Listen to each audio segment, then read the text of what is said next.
Hello and welcome to me reading Mr. D and the Chamber of Secrets. I hope you had a phenomenal day yesterday and that today is phenomenal, and I also hope that tomorrow will be phenomenal. Things are really getting pretty dicey with, the polyjuice potion and other things going on in the book. Sorry, allergies, pine trees again. All right, I've got a little, just a little Harry Potter joke before we get going today. It's in the form of a knock knock joke. So here goes. Knock knock, and then you say who's there. You know, and then you would say, you know who.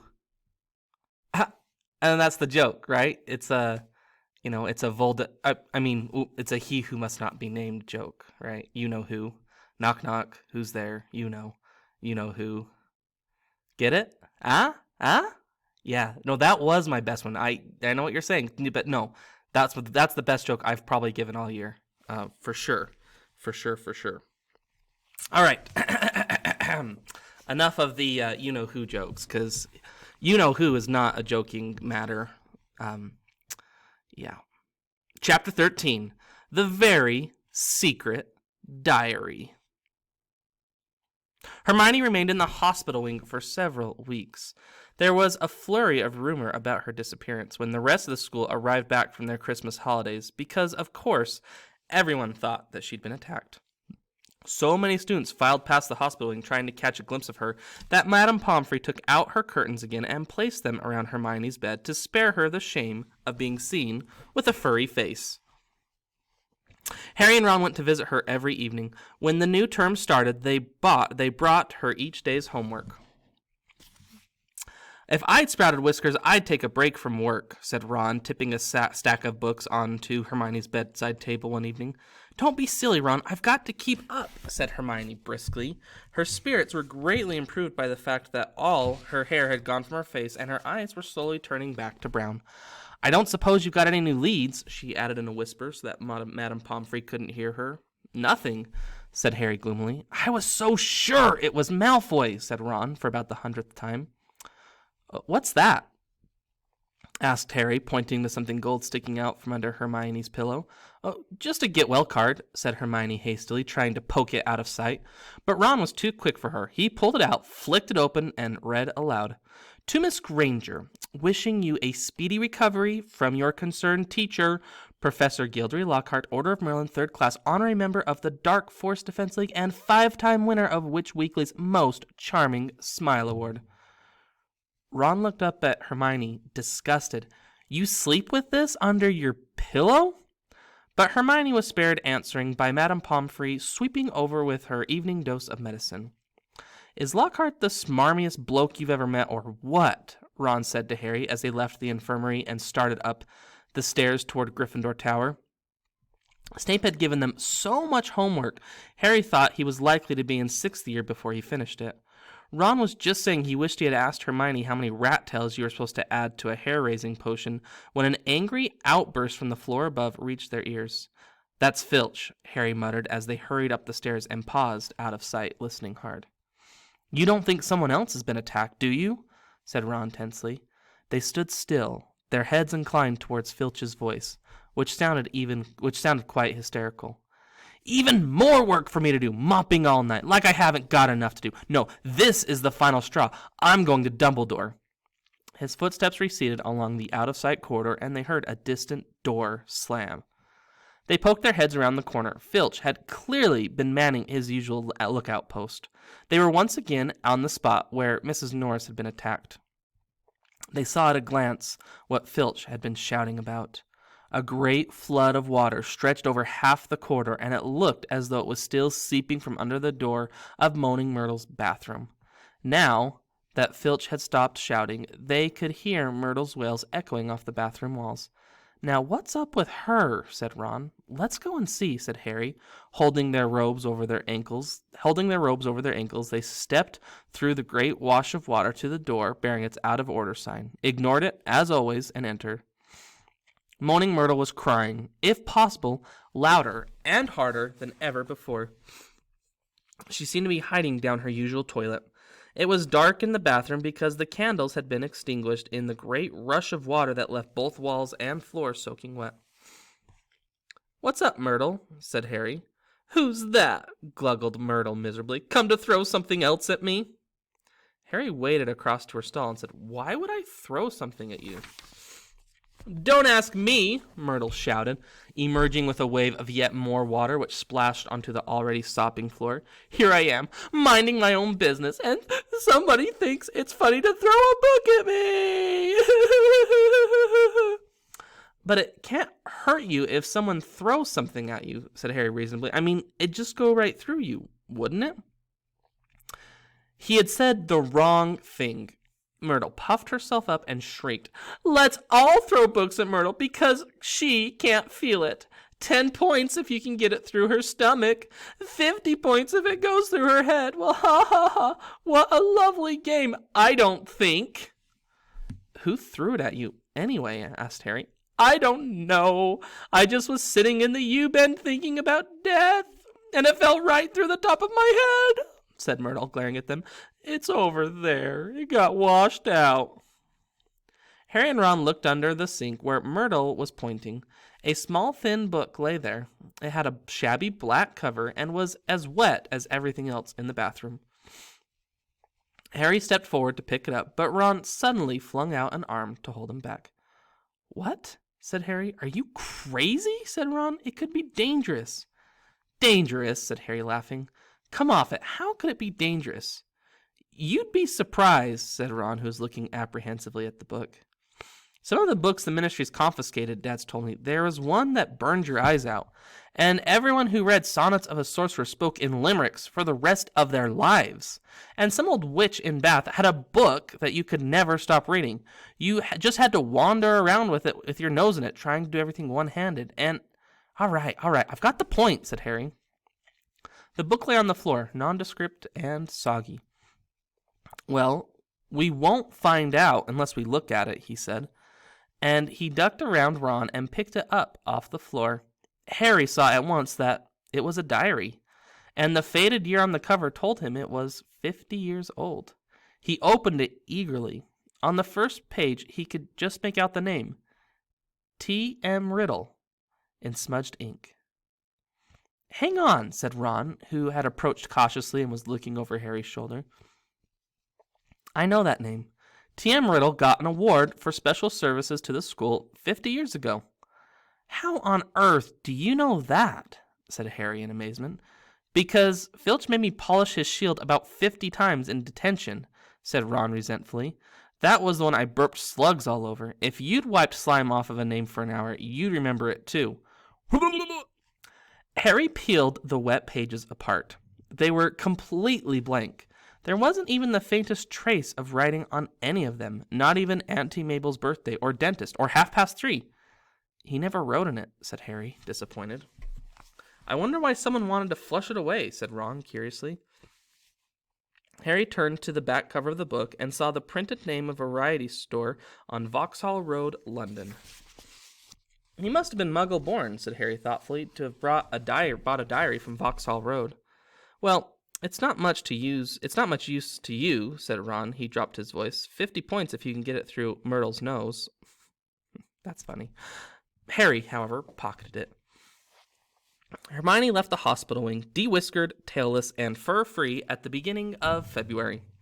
On her first evening back in Gryffindor Tower, Harry showed her T.M. Riddle's diary and told her the story of how they found it. "Ooh, it might have hidden powers," said Hermione, enthusiastically taking the diary and looking at it closely. "If it has, it's hiding them very well," said Ron. "Maybe it's shy. I don't know why you don't chuck it, Harry." "I wish I knew why someone did try to chuck it," said Harry. I wouldn't mind knowing how Riddle got an award for special services to Hogwarts either." "It could have been anything," said Ron. "Maybe he got 30 owls, or saved a teacher from the giant squid. Maybe he murdered Myrtle. That would have done a favor for everyone." But Harry could tell from the arrested look on Hermione's face that she was thinking what he was thinking. "What?" said Ron, looking from one to the other. "Well, the Chamber of Secrets was opened 50 years ago, wasn't it?" he said. "That's what Malfoy said." "Yeah," said Ron slowly. "And this diary is 50 years old," said Hermione, tapping it excitedly. So? Oh, Ron, wake up, snapped Hermione. We know the person who opened the chamber last time was expelled 50 years ago. We know T.M. Riddle got an award for special services to the school 50 years ago. What if Riddle got his special award for catching the heir of Slytherin? His diary would probably tell us everything, where the chamber is, how to open it, and what sort of creature lives in it. The person who's behind the attacks this time wouldn't want that laying around, now would they? That's a brilliant theory, Hermione, said Ron, with just one tiny flaw. There's nothing written in this diary. But Hermione was pulling her wand out of her bag. It might be invisible ink, she whispered. She tapped the diary 3 times and said, Aparisium. Nothing happened. Undaunted, Hermione shoved her hand back into her bag and pulled out what appeared to be a bright red eraser. It's a revealer. I got it in Diagon Alley, she said. She rubbed hard on January 1st. Nothing happened. I'm telling you, there's nothing to find in there, said Ron. Riddle just got a diary for Christmas and couldn't be bothered filling it in. Harry couldn't explain, even to himself, why he didn't just throw Riddle's diary away. The fact was that, even though he knew the diary was blank, he kept absent-mindedly picking it up and turning the pages as though it were a story he wanted to finish. And while Harry was sure he had never heard the name T.M. Riddle before, it seemed to mean something to him. Almost as though Riddle was a friend he'd had when he was very small and half forgotten. But this was absurd. He'd never had friends before Hogwarts. Dudley made sure of that. Nevertheless, Harry was determined to find out more about Riddle, so the next day at break, he headed for the trophy room to examine Riddle's special award, accompanied by an interested Hermione and a thoroughly unconvinced Ron, who told them he'd seen enough of the trophy room to last a lifetime. Riddle's burnished gold shield was tucked away in a corner cabinet. It didn't carry details of why it had been given to him. Good thing, too, or it'd be even bigger and I'd still be polishing it, said Ron. However, they did find Riddle's name on an old medal for magical merit and on a list of old head boys. He sounds like Percy, said Ron, wrinkling his nose in disgust. Prefect, head boy, probably top of every class. You say that like it's a bad thing, said Hermione in a slightly hurt voice. The sun had now begun to shine weekly on Hogwarts again. Inside the castle, the mood had grown more hopeful. There had been no more attacks since those on Justin and nearly Headless Nick, and Madame Pomfrey was pleased to report that the mandrakes were becoming moody and secretive, meaning that they were fast leaving childhood. Harry heard her telling Filch kindly one afternoon, and after that it won't be long until we're cutting them up and stewing them. You'll have Mrs. Norris back in no time. Perhaps the heir of Slytherin had lost his or her nerve, thought Harry. It must be getting riskier and riskier to open the Chamber of Secrets with the school so alert and suspicious. Perhaps the monster, whatever it was even now settling itself down to hibernate for another 50 years. Ernie Macmillan of Hufflepuff didn't take this cheerful view. He was still convinced that Harry was the guilty one, that he had given himself away at the dueling club. Peeves wasn't helping matters. He kept popping up in the crowded corridor singing, "Oh, Potter, you rotter," now with a dance routine to match. Gilderoy Lockhart seemed to think that he himself had made the attack stop. He overheard him telling Professor McGonagall so while Gryffindors were lining up for transfiguration. "I don't think there'll be any more trouble, Minerva," he said, tapping his nose knowingly and winking. "I think the Chamber of Secrets has been locked for good this time. The culprit must have known it was only a matter of time before I caught him. Rather sensible to stop now, before I came down hard on him. You know what the school needs now is a morale booster. Wash away the memories of last term. I won't say any more just now, but I think I know just the thing." He tapped his nose again and strode off. Lockhart's idea of a morale booster became clear at breakfast time on February 14th. Harry hadn't had much sleep because of a late-running Quidditch practice the night before, and he hurried down to the Great Hall slightly late. He thought for a moment that he'd walked through the wrong doors. The walls were all covered with large, lurid pink flowers. Worse still, heart-shaped confetti was falling from the pale blue ceiling. Harry went over to the Gryffindor table where Ron was sitting looking sickened, and Hermione seemed to have been overcome with giggles. "What's going on?" Harry asked them, sitting down and wiping confetti off his bacon. Ron pointed to the teacher's table, apparently too disgusted to speak. Lockhart, wearing lurid pink robes to match the decorations, was waving for silence. The teachers on either side of him were looking rather stony-faced. From where he sat, Harry could see a muscle going in Professor McGonagall's cheek. Snape looked as though someone had just fed him a large beaker of Skelegro. "Happy Valentine's Day," Lockhart shouted, "and may I thank the 46 people so far who sent me cards. Yes, I have taken the liberty of arranging this little surprise for you all, and it doesn't end here." Lockhart clapped his hands, and through the doors to the entrance hall marched a dozen surly-looking dwarfs. Not just any dwarfs, however. Lockhart had them all wearing golden wings and carrying harps. "My friendly card-carrying cupids," beamed Lockhart. "They will be roving around the school today, delivering your valentines, and it doesn't stop here. I'm sure my colleagues will want to enter into the spirit of the occasion. Why not ask Professor Snape to show you how to whip up a love potion? And while you're at it, Professor Flitwick knows more about entracing enchantments than any wizard I've ever met. The sly old dog." Professor Flitwick buried his face in his hands. Snape was looking as though the first person to ask him for a love potion would be force-fed poison. "Please, Hermione, tell me you weren't one of the 46, said Ron as they left the Great Hall for their first lesson. Hermione suddenly became very interested in searching her bag for her schedule and didn't answer. All day long, the dwarfs kept barging into their class to deliver valentines to the annoyance of the teachers, and late that afternoon, as the Gryffindors were walking upstairs for charms, one of the dwarfs caught up with Potter. "Oi, you, Harry Potter!" said the particularly grim-looking dwarf, elbowing people out of the way to get to Harry. Hot all over at the thought of being given a valentine in front of a line of first-years, which happened to include Ginny Weasley, Harry tried to escape. The dwarf, however, cut his way through the crowd by kicking people's shins and reached him before he'd gone 2 steps. "I've got a musical message to deliver to Harry Potter in person," he said, twanging his harp in a threatening sort of way. "Not here," Harry hissed, trying to escape. "Stay still," grunted the dwarf, grabbing hold of Harry's bag and pulling him back. "Let me go," Harry snarled, tugging. With a loud ripping noise, his bag split in 2. His books, wand, parchment, and quill spilled onto the floor, and his ink bottle smashed all over everything. Harry scrambled around, trying to pick it all up before the dwarf started singing, causing something of a holdup in the corridor. "Hey, what's going on here?" came the cold, drawling voice of Draco Malfoy. Harry started stuffing everything feverishly in his ripped bag, desperate to get away before Malfoy could hear his musical valentine. "What's all this commotion?" said another voice as Percy Weasley arrived. Losing his head, Harry tried to make a run for it, but the dwarf seized him around the knees and brought him crashing to the floor. "Right," he said, sitting on Harry's ankles. "Here is your singing valentine. His eyes are as green as a fresh pickled toad. His hair is as dark as a blackboard. I wish he was mine. He's really divine, the hero who conquered the Dark Lord."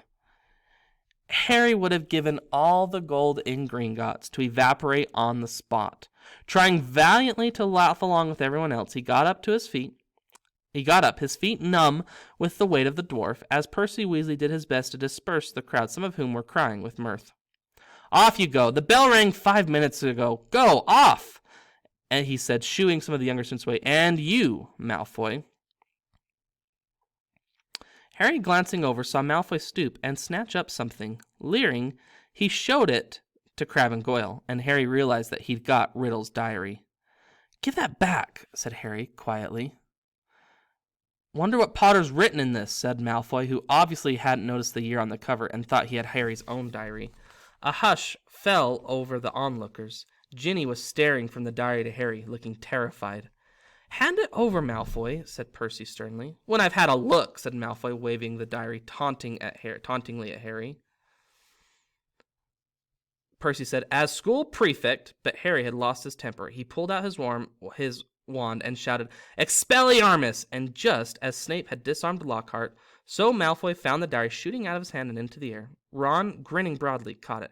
Harry, said Percy loudly, no magic in the corridors. I'll have to report this, you know. But Harry didn't care. He was one up on Malfoy, and that was worth 5 points from Gryffindor any day.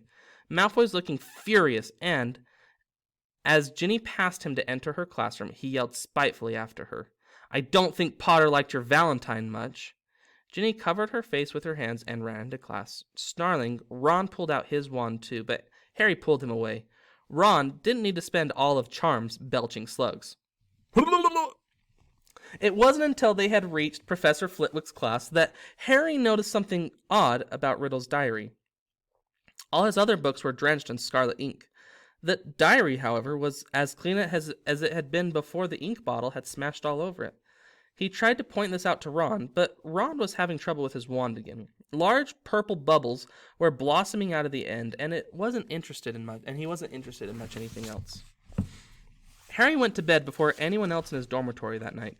That was partially because he didn't think he could stand Fred and George singing, His eyes are as green as a fresh pickled toad, one more time, and partly because he wanted to examine Riddle's diary again, and knew that Ron thought he was wasting his time. Harry sat on his four-poster bed and flicked through the blank pages, not one of which had a trace of scarlet ink on it. Then he pulled a new bottle out of his bedside cabinet, dipped his quill into it, and dropped a blot onto the first page of the diary. The ink shone brightly on the paper for a second, and then, as though it was being sucked into the page, vanished. Excited, Harry loaded up his quill a second time and wrote, My name is Harry Potter. The words shone momentarily on the page, and they too sank without trace. Then, at last, something happened. Oozing back out of the page, in his very own ink, came words Harry had never written. Hello, Harry Potter. My name is Tom Riddle. How did you come by my diary? These words, too, faded away, but not before Harry had started to scribble back. Someone tried to flush it down a toilet. He waited eagerly for Riddle's reply. Lucky that I recorded my memories in some more lasting way than ink, but I always knew there'd be those who would not want this diary read. What do you mean? Harry scrawled, blotting the page in his excitement. I mean that this diary holds memories of terrible things, things that were covered up, things that happened at Hogwarts School of Witchcraft and Wizardry. That's where I am now, Harry wrote quickly. I'm at Hogwarts, and horrible stuff's been happening. Do you know anything about the Chamber of Secrets? His heart was hammering. Riddle's reply came quickly. His writing became untidier, as though he were hurrying to tell all he knew.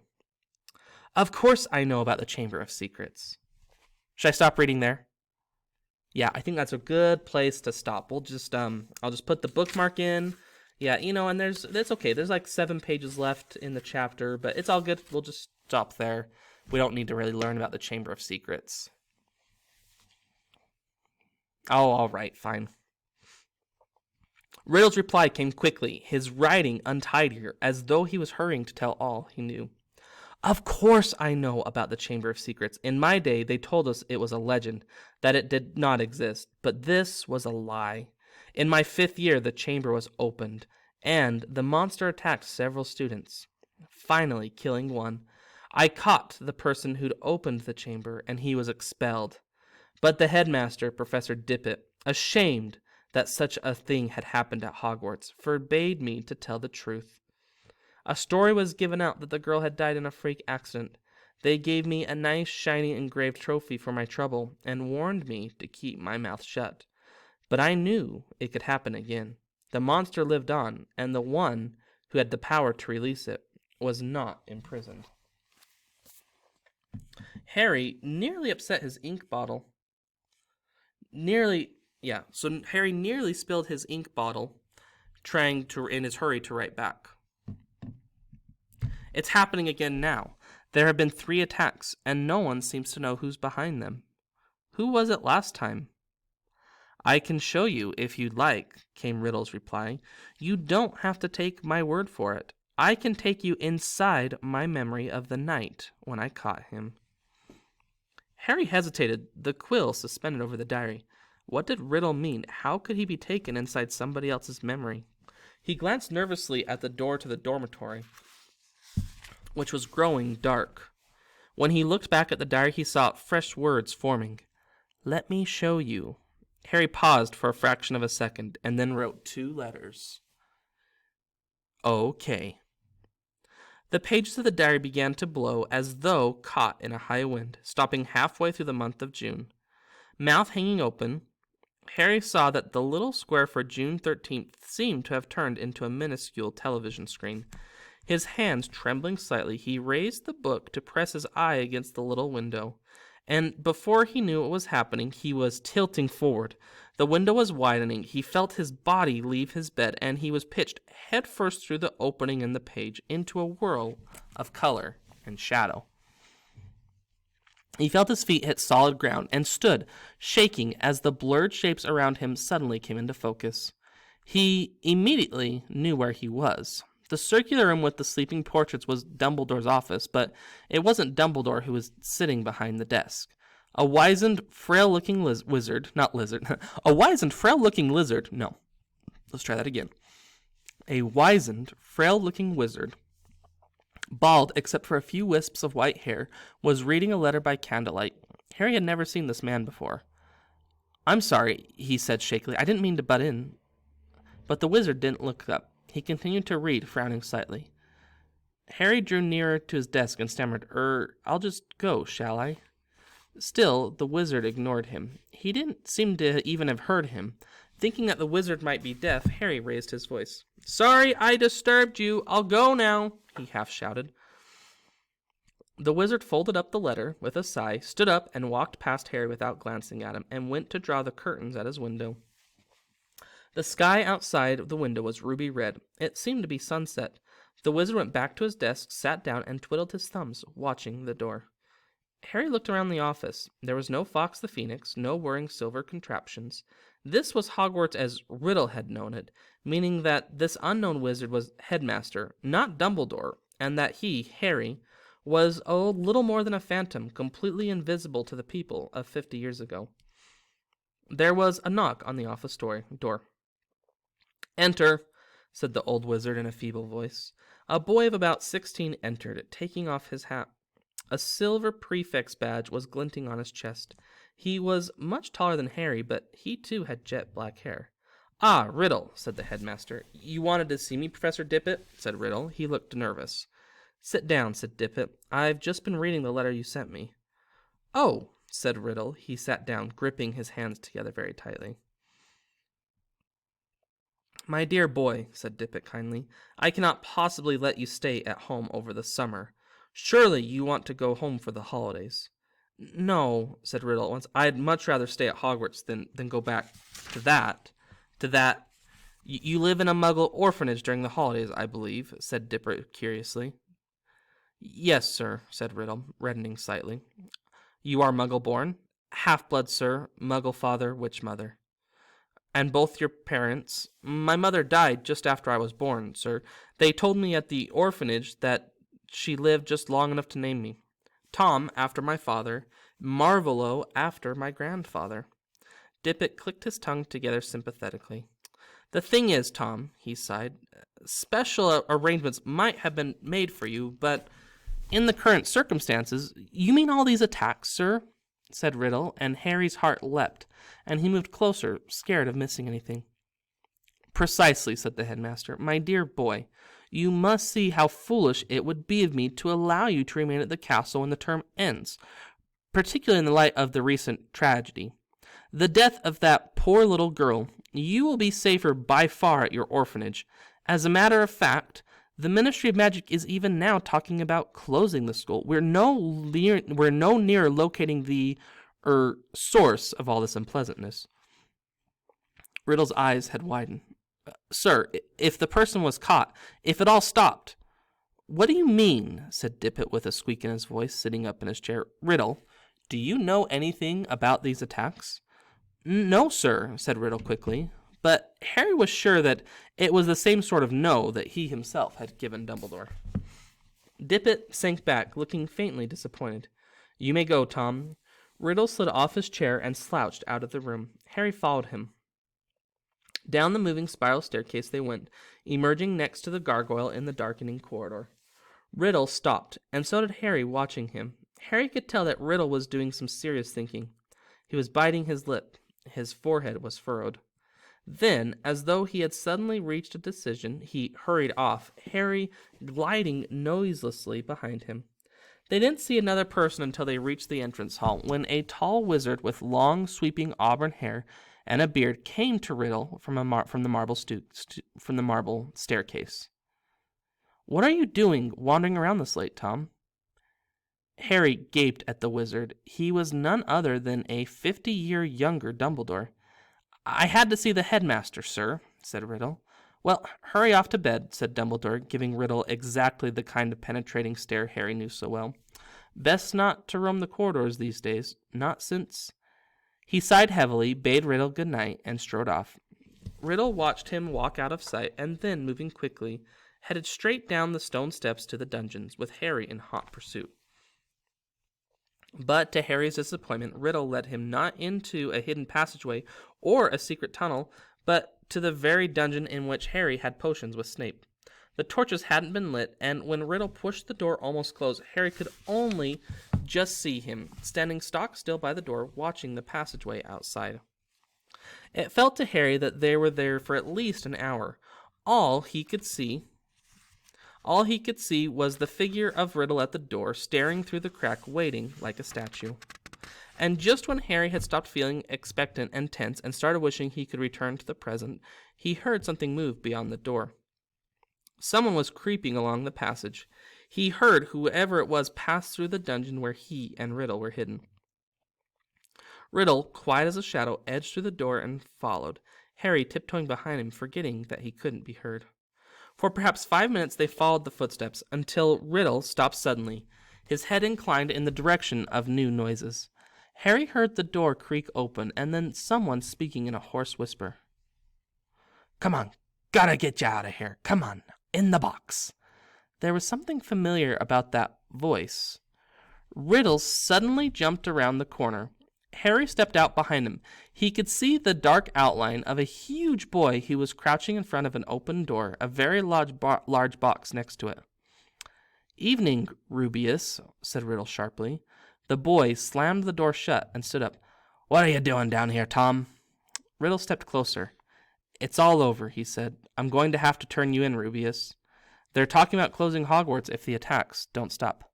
"What are you—" "I don't think you meant to kill anyone, but monsters don't make good pets. I suppose you just let it out for exercise, and—" "It never killed no one," said the large boy, backing against the closed door. From behind him, Harry could hear a funny rustling and clicking. "Come on, Rubeus," said Riddle, moving closer yet. "The dead girl's parents will be here tomorrow. The least Hogwarts can do is make sure that the thing that killed their daughter is slaughtered." "It wasn't him," roared the boy, his voice echoing in the dark passage. "He wouldn't. He never—" "Stand aside," said Riddle, drawing out his wand. His spell lit the corridor with a sudden flaming light. The door behind the large boy flew open with such force that it knocked him into the wall opposite, and out of it came something that made Harry let out a long, piercing scream unheard by anyone. A vast, low-slung, hairy body and tangle of black legs, a gleam of many eyes, and a pair of razor-sharp pincers. Riddle raised his wand again, but he was too late. The thing bowled him over as it scuttled away, tearing up the corridor and out of sight. Riddle scrambled to his feet, looking after it. He raised his wand, but the huge boy leapt on him, seized his wand, and threw him back down, yelling, "No!" The scene whirled. The darkness became complete. Harry felt himself falling, and with a crash he landed spread-eagled on his four-poster in the Gryffindor dormitory, Riddle's diary lying open on his stomach. Before he had time to regain his breath, the dormitory door opened and Ron came in. "There you are," he said. Harry sat up. He was sweating and shaking. "What's up?" said Ron, looking after him with concern. "It was Hagrid, Ron. Hagrid opened the Chamber of Secrets 50 years ago." Dun, dun, dun! Oh, Hagrid opened the Chamber of Secrets with a spider. How fun. Well, that's it. Goodbye.